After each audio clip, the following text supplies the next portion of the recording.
Hii ni #Elimika. #Elimika.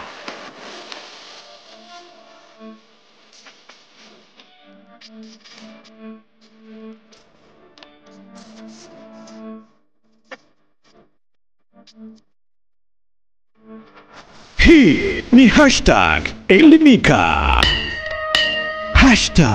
#Elimika. Hii ni #Elimika, sehemu pekee unayoweza kuelimika kwa vitu vingi zaidi. Na leo tukiwa katika kada ya afya, langu jina ni Samson Kesi. Siku hizi tunaishi katika dunia inayokimbilia vyakula vya haraka, yani junk foods, vilivyojaa kemikali, sukari iliyoongezwa, mafuta mabaya na rangi za viwandani. Matokeo yake ni magonjwa yasiyo ya kuambukiza yanayozidi kuongezeka kwa kasi ya kutisha. Kwa mujibu wa takwimu mbalimbali za kiafya, zinaonyesha kuwa kisukari kimeongezeka na kuwa ugonjwa wa kila familia. Shinikizo la damu nalo likiua kimya kimya. Saratani nayo ikitafuna miili ya watu wengi bila huruma. Nguvu za mwili nazo zikizidi kupotea. Uwezo wa kuzalisha au kutungisha ujauzito ukiwa nao unayoyoma. Wanaume kwa wanawake wakihangaika huku na huku wakiwa hawajui sababu ni nini. Ulishawahi kujiuliza kwa nini babu zetu walikuwa na afya njema, nguvu za kutosha, na waliweza kuishi kwa muda mrefu bila ya madawa ya hospitali? Tafiti mbalimbali za kisayansi zinaonyesha kuwa siri ilikuwa kwenye vyakula walivyokula.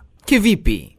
#Elimika inakujuza zaidi. Leo #Elimika imekuletea siri hiyo kutoka kwa wataalamu hao, ikionyesha aina 7 za vyakula vya asili vinavyoweza kukusaidia kuepuka magonjwa hayo, kurejesha nguvu zako na kufanya mwili wako uwe na afya ya ajabu. Mmea wa kwanza wenye siri kwa mujibu wa wataalamu hao ni mlonge, unaosema ni tiba ya magonjwa 300. Ndugu yangu, hujui kama unatembea na duka la dawa asili ndani ya kijiji chako? Kwa mujibu wa wataalamu na wanasayansi wengi duniani wamebainisha kuwa mlonge wameutanabaisha kama king'arisha macho yako, kwani wanasema kuwa ndani ya mlonge kuna beta carotene na vitamini A ambayo husaidia kuzuia upofu wa usiku na matatizo ya macho.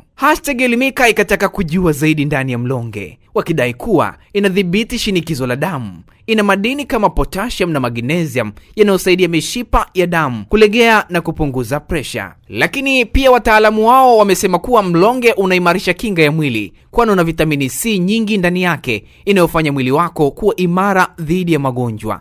Hivyo wanasema kuwa unaweza kurudisha nguvu zako za mwili na kuongeza mzunguko wa damu na kuzalisha uzalishaji wa testosterone kwa upande wa wanaume, ambayo huwaongeza nguvu zaidi. Hivyo wataalamu wanasema badala ya kutumia vidonge vya kuongeza nguvu mwilini, wanakushauri kujaribu kunywa chai ya mlonge kila siku. Jambo la pili linalotajwa na wanasayansi hawa, wanadai ni viazi vitamu, lishe bora kwa moyo wako. Siku hizi watu wengi wanakimbilia mikate na chipsi badala ya kula vyakula vya asili kama viazi vitamu. Utafiti wa wataalamu hao unaonyesha kuwa viazi vitamu vina uwezo wa kushusha sukari mwilini, kwani nyuzi zinazopatikana ndani ya viazi hivyo zinapunguza kasi ya kufyonzwa kwa sukari, kupunguza hatari ya saratani, na zina antioxidant, yani vizuia sumu zinazopambana na seli mbaya. Lakini pia viazi hivi hudhibiti uzito, unene wa kupita kiasi, kwani ndicho chanzo kikubwa cha nguvu za mwili kupungua. Hivyo unashauriwa kama unataka afya njema, badilisha chipsi na viazi vitamu vilivyochomwa, yani badala ya kula chipsi, bora ukala viazi vitamu vya kuchoma. Jambo la tatu na la siri zaidi ndani ya tafiti hizi mbalimbali za wanasayansi ni ndizi mbichi. #Elimika inakujuza zaidi. Huwezi kuzungumzia chakula cha asili bila kutaja ndizi mbichi. Hulinda afya ya tumbo na ina kiambata maalum kinachosaidia kupambana na vidonda vya tumbo na kurekebisha asidi ya tumbo. Lakini pia huboresha usagaji wa chakula. Watu wengi wanahangaika na gesi ya tumbo kujaa kwa sababu hawali vyakula vyenye nyuzi za kutosha. Nguvu za mwili, hapa ndiyo mahala penyewe. Ndizi mbichi zina potassium na B6 ambazo vinasaidia katika uzalishaji wa homoni za mwili, hasa homoni za kiume. Hivyo unashauriwa kunywa uji wa ndizi mbichi kila asubuhi kwa matokeo ya ajabu. #Elimika ikazidi kuchimba zaidi ndani ya tafiti hizi za wataalamu, ikakutana na parachichi, dhahabu ya afya na nguvu. Unataka afya ya moyo, ngozi na misuli? Basi parachichi ndilo jibu, kwani ndani ya tafiti hizi zinaonyesha kuwa mafuta mazuri ya asili yanayosaidia moyo na mishipa yamo ndani ya parachichi. lakini inasaidia pia kuboresha kumbukumbu na kuimarisha ubongo. Lakini pia parachichi inapunguza msongo wa mawazo, ambao ni moja ya sababu kuu ya nguvu za mwili kupungua. Hivyo tafiti hii inasema kuwa ukitumia parachichi kila siku kama sehemu ya mlo wako, itakuwa na manufaa zaidi ndani ya afya yako. Lakini jambo la 5 ni carrot. Kinga dhidi ya saratani ya macho yenye afya. #Elimika imechimba kivipi? Tafiti zinaonyesha kuwa watu wanaokula karoti mara kwa mara wanapunguza hatari ya kupata saratani kwa 30%. Lakini pia hupunguza hatari ya saratani ya matiti, kibofu cha mkojo na utumbo mpana. Huboresha afya ya macho na kusaidia kuona vizuri zaidi, hasa nyakati za usiku. Lakini hupunguza sumu mwilini kwa sababu zina antioxidant nyingi, yani ina viambata vya kuzuia sumu, hasa zinazotokana na kemikali. Lakini unashauriwa na wataalamu kuwa upige juisi ya karoti kila wiki kwa mwili safi na wenye nguvu. Kabla sijamaliza mambo mawili yaliyobaki, tuungane na mtaalam Dr. Arnold Mdolo. Ye anaelezea ni kwa nini jamii ya sasa inakimbilia vyakula vya haraka. Je, vyakula hivi vina usalama kwa mlaji? Vipi kuhusu haya matunda? Je, matunda ya sasa yanalingana na matunda ya hapo kale? Anatutanabaishia huyo hapa Dr. Arnold Mdolo ndani ya #Elimika. Sasa hivi kumekuwa na wimbi la watu wengi ambao wanatumia hizi junk foods, yani vyakula vile ambavyo ni vya haraka haraka au artificial food. Yani kwa maana kwamba wanatumia vyakula ambavyo ni vya kisasa zaidi kuliko vile vya asili. Hizi junk food, kwa nini watu wanatumia? Kwa nini watu wanatumia vyakula ambavyo ni vya kisasa? Jambo la kwanza ni kwa sababu vinapatikana kiurahisi, lakini pia jambo la pili, watu wengi wako busy maofisini, kwa hiyo kunakuwa na urahisi wa wao kununua vile vyakula vya haraka haraka ambavyo havichukui muda mrefu. Kwa hiyo hii pia inawapelekea watu wengi kuwa na ili tunasema hili tatizo la kutumia vyakula vile ambavyo ni vya kisasa. Lakini pia wengine inatokea ni kwa sababu hizi junk food au hivi vyakula ambavyo ni vya kisasa siku hizi unaletewa mpaka maofisini, kuna delivery. Kwa hiyo mtu anapiga tu simu analetewa. Inakuwa ni rahisi sana kwa yeye kuweza kutumia na kwa wakati. Kwa hiyo hii inawapelekea watu wengi kuwa na ulaji ambao ni mbovu. Lakini pia ni kwa nini sasa hivi ni vitu ambavyo vinapatikana kiurahisi, vile asilia vingi havipatikani. Mengi ni ya kisasa. Tikiti la zamani lilikuwa ni jeusi, ni dogo, lakini sasa hivi tikiti lilopo ni tikiti kubwa sana ambalo unakuta kiuhalisia halina vile virutubisho vingi vya kutosha. Lakini maembe tunatumia ya kisasa, machungwa tunatumia ya kisasa, lakini vyakula vingi, mahindi yako modified, tunatumia mbegu za kisasa na sio zile za kienyeji. Wewe utakuwa ni shahidi, utagundua kwamba zamani ilikuwa ile mbegu ambayo ni ya zamani ya mahindi, mtu akipanda akivuna baadaye anaweza akaipanda na ikazaa tena. Lakini sasa hivi mbegu zilizopo unaenda kununua kule dukani, lakini baadaye utahitajika tena umevuna yale mahindi, yanatakiwa tu kutumiwa, lakini huwezi ukaenda kupanda tena yale huwa hayazai vizuri. Hiyo ni kwa sababu gani?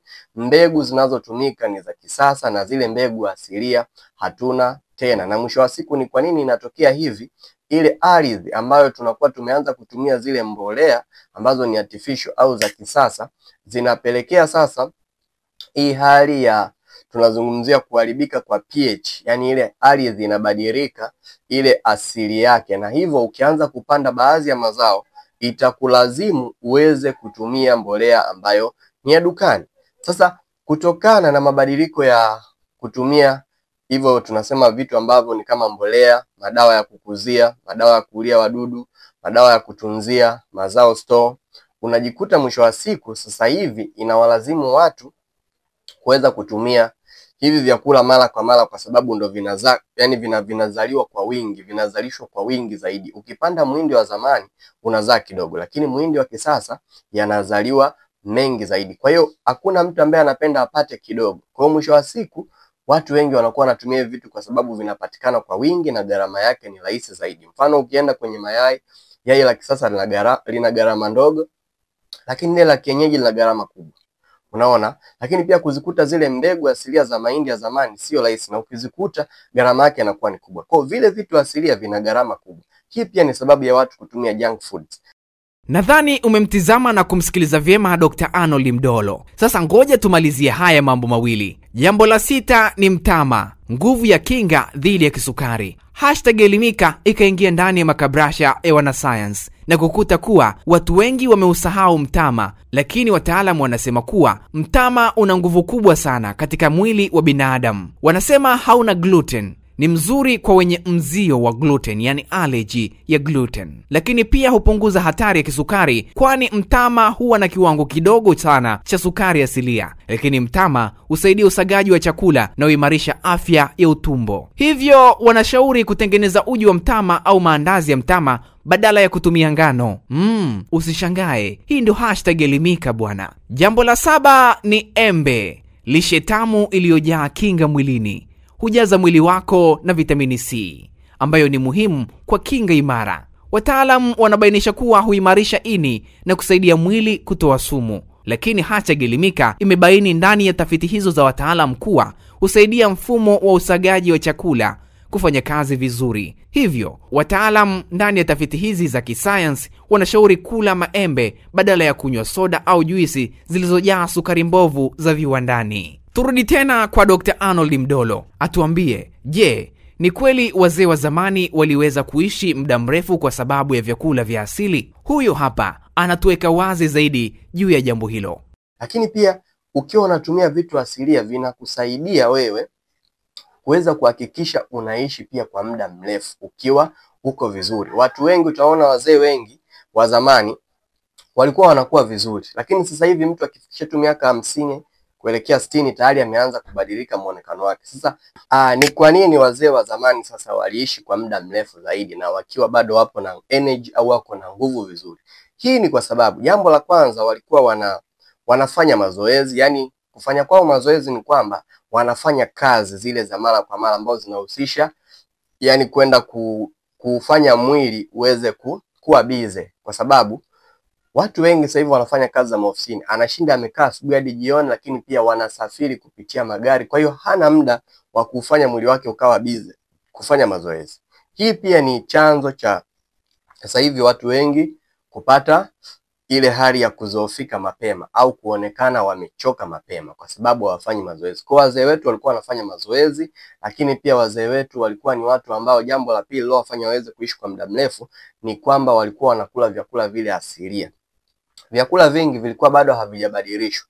Vyakula vingi utaungana na mimi kuona sasa hivi yamekuja mayai ya kisasa ambayo yani yametengenezwa kiwandani, upo mchele wa kiwandani, vitu vingi vinazidi kuja vya kisasa.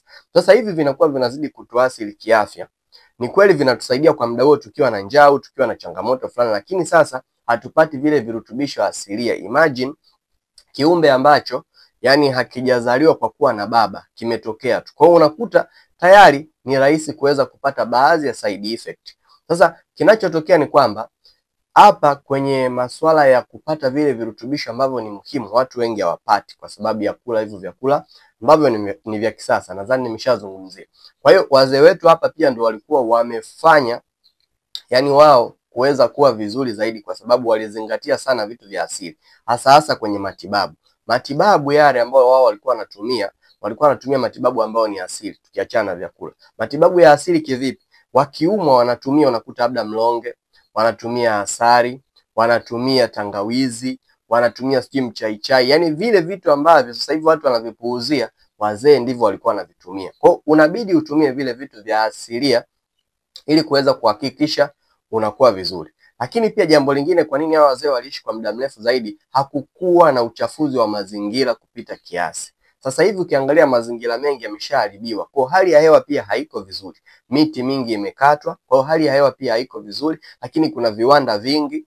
Kwa hiyo kimazingira pia changamoto inakuwa ni kubwa. Hata ukipanda mazao yanakuwa hayapati, tunazungumzia vile tunasema ile hali ambayo iko vizuri, kwa sababu kama umepanda mimea, hiyo sehemu kuna moshi wa kiwandani, tayari unaanza kuathiri mimea. Lakini kuna kemikali nyingi ambazo zinamwagwa kwenye mifereji mbalimbali kwenda sehemu tofauti tofauti mtoni, ambayo hayo maji mtoni unaenda tena kumwagilia kwenye mboga au kwenye vitu fulani. Kwa hii pia imekuja kuleta athari kwenye maisha ya sasa hivi. Lakini wazee wetu wa zamani viwanda vingi havikuwepo, hiyo hali ya uchafuzi wa mazingira haikuwepo. Kwa hiyo wao ilikuwa ni rahisi kuweza kuhakikisha wanaishi vizuri. Naamini umejifunza mengi sana kutoka kwa Dr. Arnold Mdolo. Hii ni #Elimika ndani ya Arise TV. Mimi ni Samson Kesi. Hitimisho ndani ya #Elimika kuhusu afya kwa siku hii ya leo ni kuwa afya yako inategemea chochote unachoweka kwenye sahani yako. Ni wazi tumeacha vyakula vya asili na tumekumbatia sumu za viwandani. Ukitaka afya njema, nguvu za mwili na mwili imara wenye kinga thabiti, mwelekeo ni mmoja tu: kula vyakula vya asili vinavyotoka mashambani visivyokuwa na sumu za viwandani. Je, unakula vyakula gani kwa sasa, mwana #Elimika? Ni kipi kati ya hivi unakiona kimeanza kupotea kwenye jamii? Usisite kufuatilia #Elimika hapa hapa Arise and Shine TV pekee. Mimi ni Samson Kesi. Unaweza kuniita Mr. Samfact wa #Elimika, sehemu pekee ya kupata elimu zaidi. #Elimika, elimu zaidi. Hii ni #Elimika. #Elimika.